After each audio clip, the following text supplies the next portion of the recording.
Bonjour à toutes et à tous et bienvenue dans cette nouvelle vidéo où je vais vous lire le deuxième chapitre du livre d'Elisabeth Kubler-Ross, de son livre Accueillir la mort.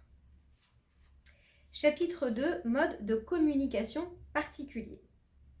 Il est assez facile de travailler avec des patients qui peuvent verbaliser leurs besoins, leurs désirs et leurs sentiments. Mais nous avons de plus en plus de malades placés sous assistance respiratoire qui ne sont pas en mesure de parler. L'augmentation de la population des personnes âgées va nous confronter à davantage de victimes d'accidents vasculaires cérébraux qui survivent sans pouvoir exprimer leurs demandes par écrit ou la parole. Ce sont ces patients qui nécessitent de notre part une attention toute particulière. Nous ne devons pas oublier qu'ils sont souvent capables d'entendre, de sentir qu'on les touche et de nous transmettre des signes ou des signaux qu'il nous faut recevoir et comprendre. Si nous voulons maintenir avec eux une relation riche de sens et non simplement mécanique. Le malade peut recourir à quantité de langage afin de nous communiquer ses besoins. Les tout petits nous parlent en langage symbolique, non verbal, au moyen du dessin et du jeu.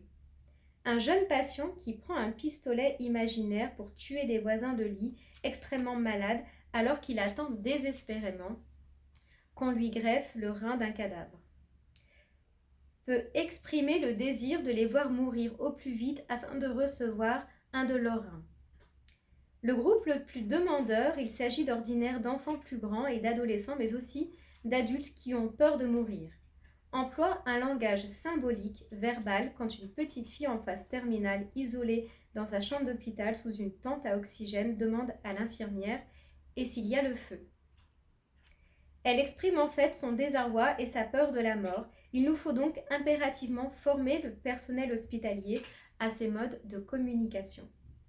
Le fait que le malade perçoive consciemment ou non les processus physiques à l'œuvre en lui-même est très important. Par exemple, un homme mort plus tard lors de l'opération d'une tumeur au cerveau, à qui l'on avait fait passer le test de Rorschach, a plusieurs fois évoqué les charbons ardents et la neige.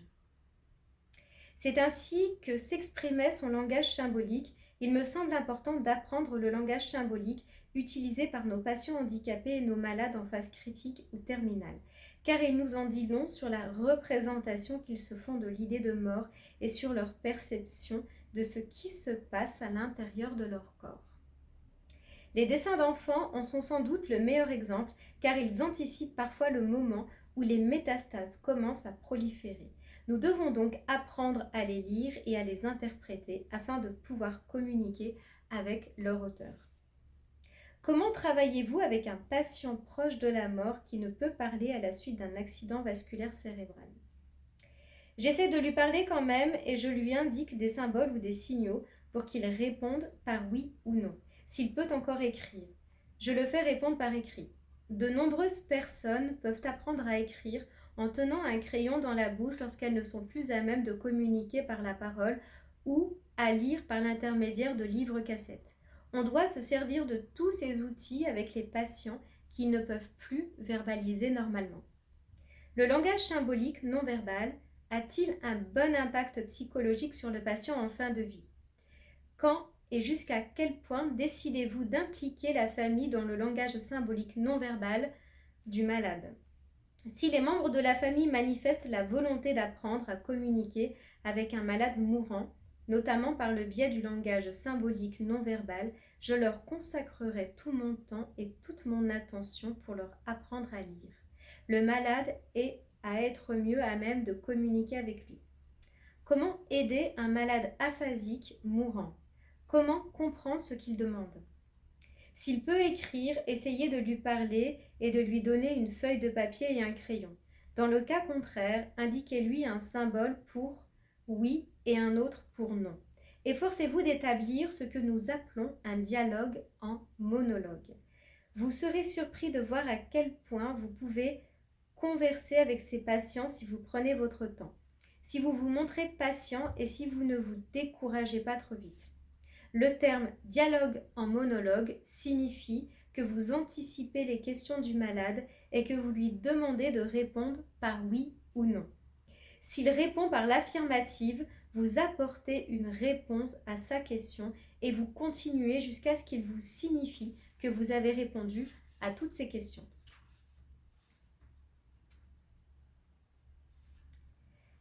Faute de pouvoir recourir au langage que vous décrivez, que faire pour que quelqu'un parle ? Il arrive que le langage verbal ne soit pas nécessaire. Parfois, il suffit d'être à côté du malade et de lui accorder son attention. On ne doit pas abandonner les gens qui ne sont pas prêts à parler. Si vous vous asseyez près d'eux et si vous continuez à leur manifester de l'attention, ils peuvent s'ouvrir de temps à autre sans que vous ayez prononcé une parole et vous faire part de leur bouleversement. Comment faites-vous pour traduire le langage symbolique du patient et ou de la famille avec une rapidité suffisante pour réagir correctement ? On ne peut pas toujours traduire suffisamment vite. Mais si la famille attend à la porte du malade mourant, il faut parfois traduire sur le champ, parce qu'on ne pourra pas le faire le lendemain. Cette remarque s'applique également aux malades mourants dont la famille est absente. Dans les deux cas, j'essaye de traduire sans être toujours sûre de ma traduction et je me trompe très fréquemment. La famille ou le patient savent que j'ai essayé. Si je ne réagis pas correctement, ils tenteront de reformuler leurs propos. Comment assister à un malade en phase critique, admis aux urgences ou en cardiologie, dont l'affection s'est déclarée soudainement et avec force ? Ce patient sera probablement dans un état si critique qu'il ne pourra pas beaucoup communiquer avec son entourage. Sans doute aura-t-il subi une trachéotomie, sans doute sera-t-il entravé par toutes sortes de matériel, donc en quelque sorte handicapé par les moyens mis en œuvre pour le sauver. Il importe que nous prenions conscience de ses besoins, peut-être de sa façon de communiquer par le regard, et que nous passions un peu plus de temps assis près de lui à essayer de capter ses signes et à nous efforcer d'y répondre. Que faire face à un patient que les sédatifs plongent dans une semi-conscience ? Essayez de réduire la dose de sédatifs afin qu'il ait des bons moments de lucidité. Alors, s'il n'y a pas le mot bon, je vais relire ma phrase. Essayez de réduire la dose de sédatifs afin qu'il ait des moments de lucidité et qu'il puisse exprimer ses besoins. Si vous n'êtes pas décisionnaire sur cette question, vous devrez aller le voir lorsqu'il est plus conscient, juste avant qu'il ne reçoive la dose suivante. Y a-t-il des malades dépourvus de langage, de simples victimes de notre société ? Je pense que de nombreux patients muets ne recourent plus au langage parce qu'ils sont si isolés, seuls et malheureux qu'ils ont cessé d'appeler au secours. Nous avons eu le cas d'une femme qui était restée seule dans sa chambre, apparemment semi-consciente. Pendant des semaines, tout le monde souhaitait sa mort. Elle ne recevait jamais de visite et pourtant, quand un de ses musicothérapeutes est entré et s'est mis à chanter en s'accompagnant à la guitare, elle a ouvert les yeux et, à la surprise générale, elle s'est également mise à chanter. À la fin, les larmes aux yeux, elle a demandé « Mais comment pouviez-vous savoir que c'était mon cantique préféré ?» La musique est un langage très peu utilisé alors qu'elle peut s'avérer extrêmement efficace sur ce type de malade. Comment vous comportez-vous avec les malades qui ne sont plus capables sur le plan physique de parler? La communication non verbale, comme le fait de leur tenir la main, suffit-elle? Je sais que la question suivante concerne l'équipe soignante, mais comment traitez-vous un visiteur et ou une famille dans l'angoisse ou encore des infirmières qui s'en tiennent au rituel de la tournée toutes les 2 heures? Le malade comateux est un être humain avec tous les droits que cela implique. Quel contact établissez-vous avec lui? Selon moi, un patient physiquement incapable de parler a besoin de communication à la fois non verbale et verbale. S'il entend toujours, parlez-lui, établissez le contact par la parole, ne le traitez pas comme s'il avait aussi perdu le sens de l'ouïe. Si des familles ou des visiteurs sont anxieux ou angoissés, peut-être pourriez-vous leur montrer par vos réactions combien ce genre de communication peut se révéler agréable et gratifiant. Comment un patient intubé communique-t-il sa peur de mourir à l'équipe et comment celle-ci doit-elle l'accompagner? Que devons-nous chercher à écouter? Observez ses yeux, s'il exprime la peur et l'angoisse, demandez-lui. Avez-vous peur? S'il cligne des paupières ou s'il hoche la tête, asseyez-vous à côté de lui et poursuivez. De quoi avez-vous si peur? Est-ce de A, B, C, D? Et donnez-lui quelques exemples de ce qui peut, selon vous, susciter sa peur. Lorsqu'il vous serrera fortement la main en réponse à une question, parlez-lui de ce point précis et rassurez-le en lui expliquant que quelqu'un restera avec lui jusqu'à ce qu'il ait surmonté sa peur. Le docteur Sharman donne un des plus beaux exemples de cette situation dans le bulletin de la Fondation Menninger de mai 1972. Il y étudie le cas d'un patient médecin qui ressent une angoisse de ce type parce qu'il dépend d'un respirateur artificiel. Un autre médecin a pu l'aider en venant simplement lui dire qu'il resterait à ses côtés. Comment faire face à des malades âgés qui souffrent d'un durcissement des artères cérébrales de sénilité et qui sont, la plupart du temps, inconscients de ce qui se passe autour d'eux? On les traite comme des nouveau-nés, on les nourrit, on les garde au sec et au chaud, on assure leur confort, on les touche, on leur parle exactement comme à des bébés. Ils perçoivent parfaitement la chaleur, l'amour et la tendresse, même s'ils ne peuvent exprimer cette perception par la parole. Ou s'informer sur le langage symbolique, quelle est la référence en la matière. Rien n'a encore été publié sur le langage symbolique verbal et non verbal des patients en fin de vie. Sur demande, l'auteur peut fournir un court enregistrement sur cassette. Quelque chose m'échappe au sujet du langage symbolique non verbal. La pression d'une main, la raideur de la femme hospitalisée qu'entourent les fleurs imaginaires de son époux en font-elles partie? Absolument, toute forme de communication qui ne passe pas par les mots est un langage symbolique, non verbal. Lorsqu'un patient qui ne peut pas parler a l'air effrayé, il exprime sa peur de façon non verbale. Que faire pour les malades en phase terminale qui vont rester inconscients? C'est une question délicate à laquelle je ne peux apporter de réponse objective. Nous n'avons pas le droit de tuer un être humain. Je suis totalement opposée à l'euthanasie. Je pense qu'il nous faut traiter chacun de notre mieux sans prolonger sa vie par des moyens artificiels. Je ne crois pas qu'on doit faire fonctionner le corps avec toutes sortes de machines, mais je suis persuadée qu'un malade inconscient qui a une chance de récupérer doit bénéficier des meilleurs soins qu'on puisse lui offrir. Il faut savoir que les patients comateux perçoivent souvent ce qui se passe autour d'eux. Ils réagissent fréquemment lorsqu'une personne attentionnée les touche et par la suite, ils racontent qu'ils entendaient les conversations des infirmières persuadées que de toute façon, le malade ne peut rien entendre. Comment réagir efficacement face à quelqu'un qui a visiblement besoin d'aide, mais avec qui on ne peut communiquer en raison de la barrière linguistique?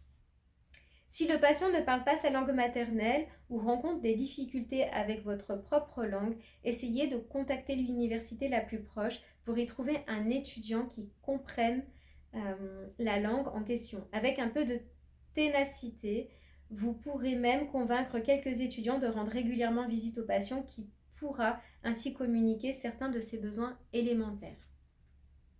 Est-il vrai que l'ouïe est le dernier sens à disparaître lorsqu'on meurt? Si oui, quelqu'un qui se trouve à côté d'une mourante doit-il la rassurer en lui rappelant sa présence par la parole? S'agit-il d'une source de bien-être ou d'angoisse? Selon moi, c'est une source de bien-être, dans ces derniers instants, que de savoir quelqu'un près de vous à vous tenir la main. Le visiteur n'a pas à rester assis ni à parler sans cesse. Dites simplement, votre fille est là avec vous. Est-ce que vous m'entendez? Prenez la main de la patiente et dites-lui tout ce que vous avez peut-être hésité à lui dire lorsqu'elle allait mieux. Comment pouvez-vous savoir qu'un patient semi-comateux ou comateux meurt en paix? Je ne le sais que si j'ai connu ce patient avant qu'il ne tombe dans le coma. Si un malade est physiquement incapable de parler alors qu'il semble avoir quelque chose de très important à dire, comment arrivez-vous à découvrir ce qu'il veut? Si vous connaissez relativement bien ce patient, vous devez vous devrez peut-être rester des heures auprès de lui et émettre des hypothèses auxquelles vous lui demanderez de répondre par un signe qui veuille dire oui ou non. Si vous ne découvrez pas ce qu'il veut, essayez de trouver un proche qui le connaisse mieux et qui puisse éventuellement décrypter sa demande. Comment puis-je aider une patiente très déprimée qui refuse de voir ses proches, se fâche contre les infirmières et veut mourir? Comment entrer en contact avec elle? Elle a 68 ans et souffre de la maladie de Parkinson. Comme elle parle d'une langue étrangère, il existe une barrière linguistique, elle a énormément de caractères. Oui, j'allais dire un malade. C'est bien une malade de cet âge qui se met en colère et refuse de voir ses proches me fait penser que la famille a mal géré son hospitalisation ou qu'elle l'a expédiée en maison de retraite sans discuter avec elle.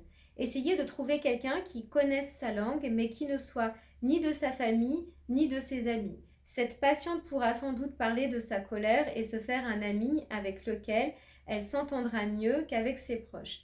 Il faudrait aussi voir les membres de sa famille pour qu'ils ne restent pas en colère après elle et qu'ils ne soient pas submergés par la culpabilité à sa mort.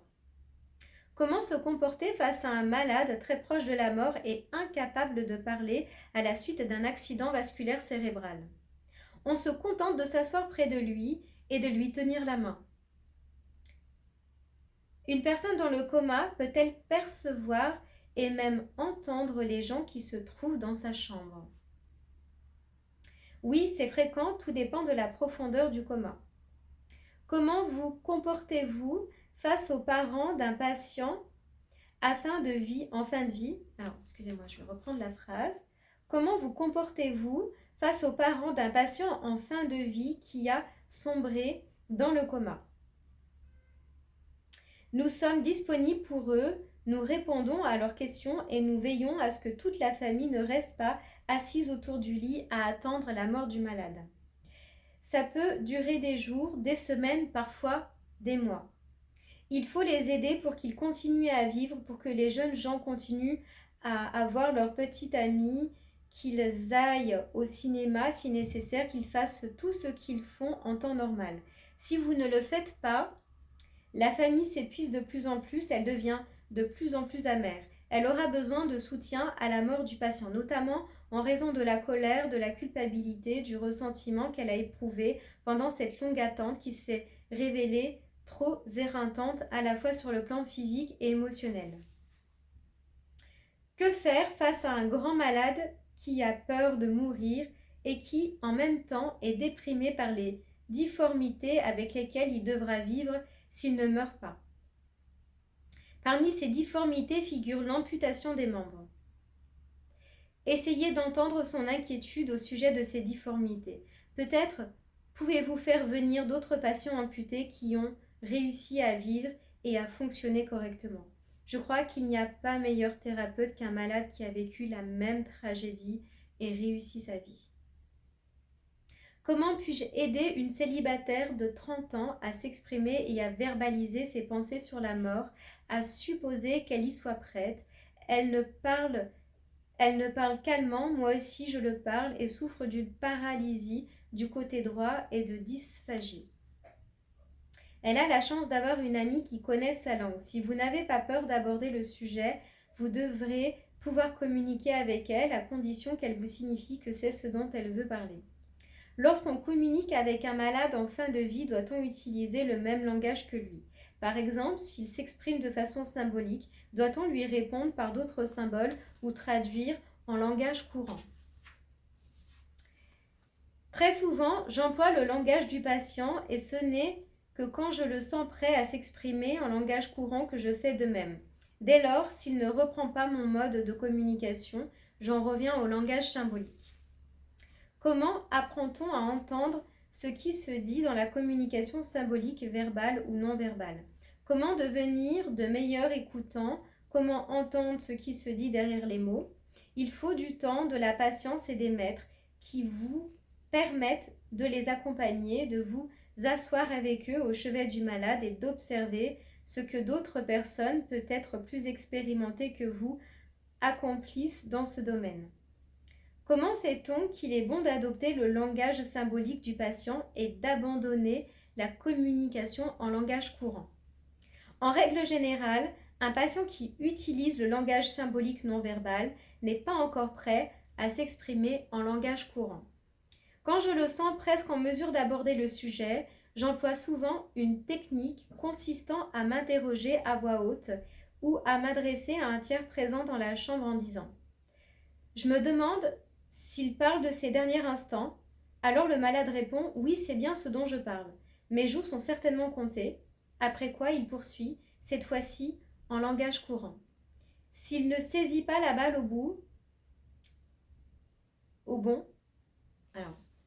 S'il ne saisit pas la balle au bon, je continue à employer son langage symbolique. Comment pouvez-vous être certaine que le patient s'exprime de façon symbolique et que votre interprétation n'est pas conditionnée par votre propre demande? Si je communique avec un patient qui réagit positivement, j'en déduis que mon interprétation était correcte. Pour nous éviter de travailler en fonction de nos propres demandes ou pour nous donner bonne conscience, nous nous soumettons au contrôle d'un groupe de travail interdisciplinaire. Si l'un de nous se surinvestit ou adopte un comportement antithérapeutique, nous nous montrons suffisamment ouverts et francs pour nous corriger mutuellement. Quelle communication peut-on établir avec une patiente victime d'un accident vasculaire cérébral dont l'état est critique et qui ne peut exprimer sa peur de la mort par la parole? Je m'assierai à son chevet, lui caresserai les cheveux et lui dirai simplement « C'est difficile, n'est-ce pas ?» Ensuite, en lisant dans ses yeux ou en sentant qu'elle essaye de serrer ma main, je saurai si elle a peur ou se sent mal à l'aise. Bien qu'elle ait recours à une communication non verbale, je pourrais toujours m'adresser à elle par la parole. Comment faites-vous pour traduire le langage symbolique du patient et ou de la famille avec une rapidité suffisante pour réagir correctement? Ont-ils tendance à dire certaines choses plus que d'autres? Il s'agit presque exclusivement d'une question d'expérience. Nous commettons encore beaucoup d'erreurs et sommes souvent incapables de donner la bonne interprétation. Mais je suis persuadée qu'il vaut mieux essayer et se tromper que ne rien faire du tout. Comment savez-vous que votre appréciation de la communication non verbale est juste si vous ne forcez pas le malade à exprimer ses sentiments? Je pense qu'en voyant un patient... Alors, au même moment où je lis ma phrase, le chat est passé. Je vais relire la phrase. Je vais relire la question et la phrase. Comment savez-vous que votre appréciation de la communication non verbale est juste si vous ne forcez pas le malade à exprimer ses sentiments? Je pense qu'en voyant un patient réagir positivement, vous comprenez que votre appréciation était juste. Il ne faut pas forcer les malades s'ils ne veulent pas exprimer leurs sentiments. Ce sont les premiers à vous faire savoir, verbalement ou non, que vous êtes trop interventionniste. Voilà, je vous remercie de m'avoir écouté et je vous dis à très bientôt pour évoquer le 3e chapitre et le titre est « Suicide et maladies incurables ». Merci à vous, à bientôt.